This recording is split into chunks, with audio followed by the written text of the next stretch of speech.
Hey guys, how are you? Hope you're all doing very well. This afternoon I'm going to be doing a movie review. This movie is a horror mystery from South Korea, Korean language English subs, released in the year 2008, directed by Soo Chang-kong, and this film is called The Guard Post. The Guard Post takes place within this guard post between the South Korean and North Korean border.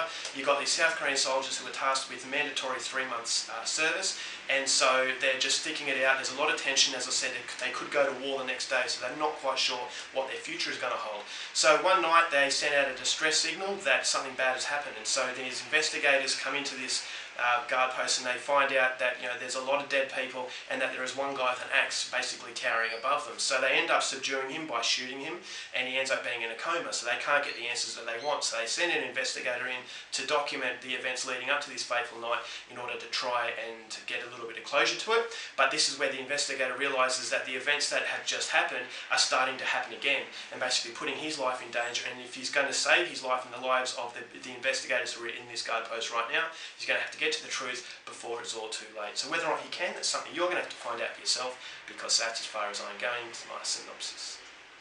Now my thoughts on the guard post. This is a classic example of why I love South Korean cinema as much as I do. Now with South Korean cinema, you might have a film that has billed itself as one particular genre. In this case, it's more of a horror film, but there is so much more than just a straight out horror movie. So there's just like an Easter, like a bag of Easter eggs, and it's just a whole lot of treats in abundance when you come into a South Korean film, and I think this movie is a classic example. Now it is a war/horror/mystery movie, but it's so much more. It's a psychological drama about the negative impact that war can have on the psychology, or the mentality of a person, and the mentality of people who are in an isolated situation and with the level of uncertainty in their future is having the effect on them, the stress and the torment. And so the movie does document how good people can be corrupted and by what they're actually going through. And so you feel that these people are isolated, you feel that they want to go back, they don't like what they're doing, but they have to do it. And so that stressful situation is a ticking time bomb within a very tight community. So that was one aspect that I thought was very interesting, and it really carries the characters very well, and it makes them very three-dimensional, and it makes them very interesting, and you start to get a lot of sympathy for these people.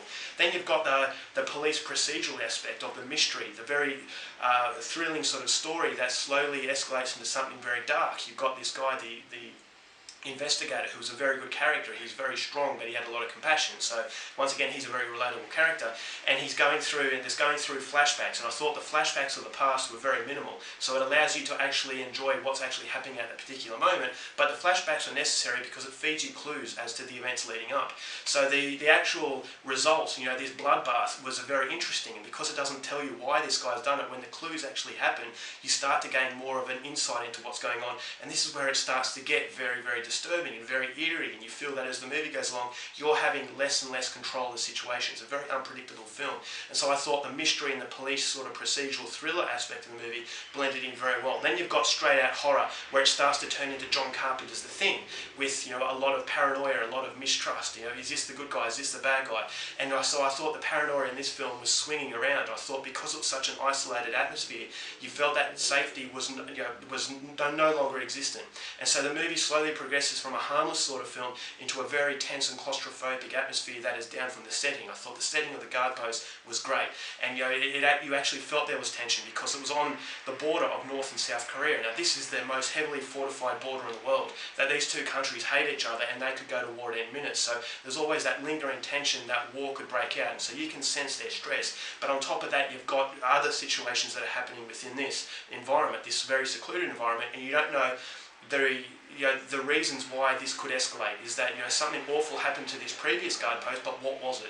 And so as you know more and more, you sense that these characters are in grave danger, and you slowly get the impending sense that something is off, and the hairs on the back of your neck are going to stand up. I thought there was some very, very thrilling moments, very, very spooky moments, but very subtle as well. So it is a very brutal film. It was a lot more brutal than I was anticipating. Some scenes really shocked me, so a lot of horror fans, the more extreme kind, are going to get a lot out of this. But you've really got to have a time and attention to detail. You've got to have patience, because the movie does have a lot of patience. And the movie allows you to gain a connection to this very close-knit community, this very close-knit group of soldiers who are tasked with this 3-month service. You feel that they are a genuine family. You feel like each character has their own characteristics, and they separate themselves from each other. So when bad things happen to them, you don't feel like this is just cannon fodder, that this guy wasn't dispatched just for the gore effects and for it to look cool. You actually feel like this is a particular person, so it just hits you on a much more emotional level, and you can feel the emotion between these soldiers. So it's a very psychological sort of character study of a very stressful situation put upon people who you actually feel genuinely love each other. So the characters were really well planned out, and I just love the way that these characters go down this very dark hill, but because they've got no control, they just don't know what to do, and it's just tearing them up for every decision that they make.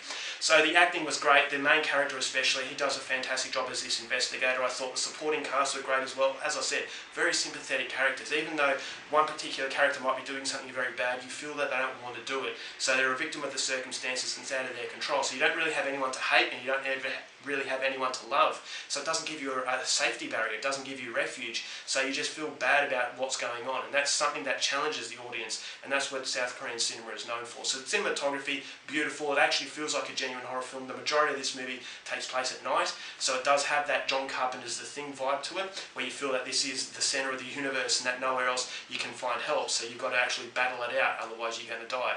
And so the unpredictability makes you, unaware of what's actually going on. So that's something that I think the biggest draw card of this film is the fact that it is very unpredictable, and it does blend a lot of other elements to make it an overall very rewarding and satisfying experience. So the ending was great, typical South Korean ending. It's very different from Hollywood, so as I said, a lot of unpredictability, so I have to be very careful not to spoil the overall enjoyment for it. So having said all those very good things about what is a very good film, there are two things that I think are going to put a lot of people off. Now, there is the problem of basically the very slow build-up. Now this very slow build-up, as I said, by the halfway stage you're kind of thinking to yourself, okay, I'm just getting an insight into the situation, and a lot of people are going to hate that. As I said, very, very slow, and nothing particularly happens as far as a horror aspect is. So if you go into it with the right mindset, you're going to like this film a lot more than if you go into it expecting a straight-out horror film. So that is something that you might not like about it too much.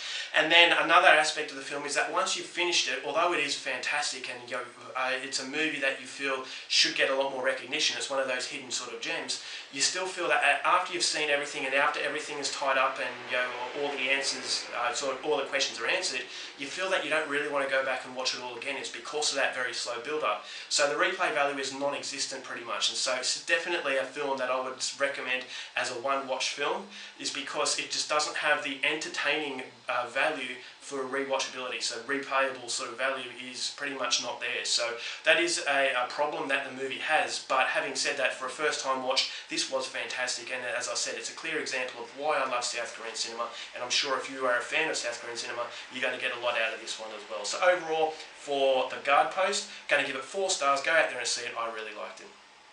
Alright guys, that's it for my review. Hope you enjoyed it. Till next time, keep watching movies, and I'll see you later. Bye.